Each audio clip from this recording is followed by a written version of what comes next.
Azi vă arătăm hoția de la Sfajul de Sus, Maramureș, furturile calificate,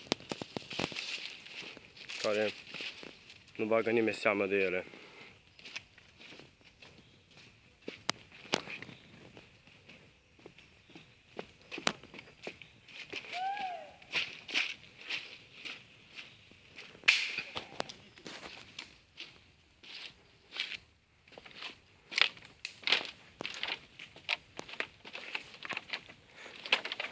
Fiecare zi tiruri merg de lemne de aici, din localitate.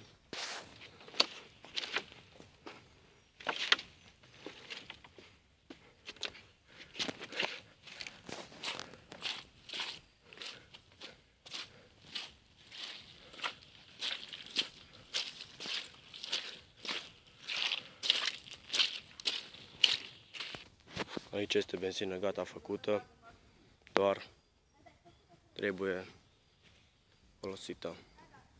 Azi este o zi de duminică în care oamenii se acasă, nu lucră nimic.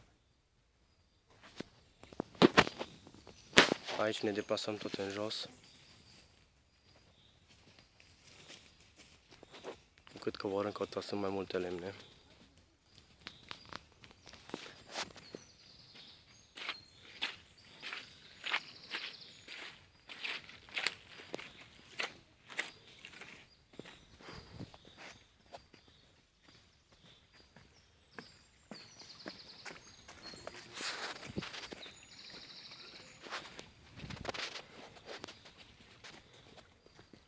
Pe o distanță foarte mare sunt lemnele pe margine,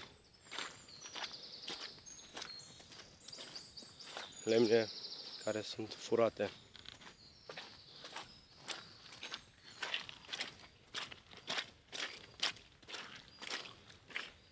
Și vrem să se facă dreptate aici, în această zonă.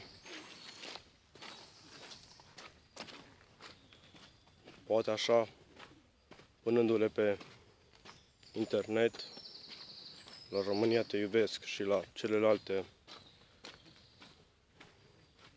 posturi, o să se facă măcar dreptate. Cu cât înaintăm în jos, sunt lemnele tot mai multe, tot mai mari.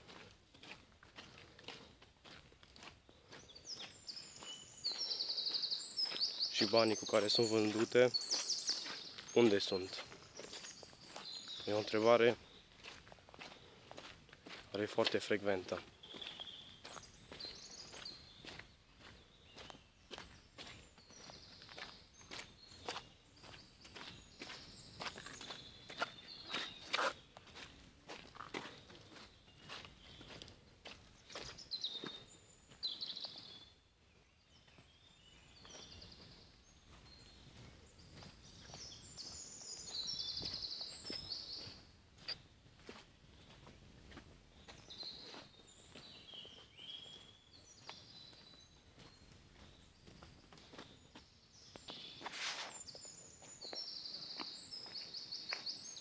Deci atât dorim, dreptate. Sfajul de Sus, Maramureș, Baia Mare.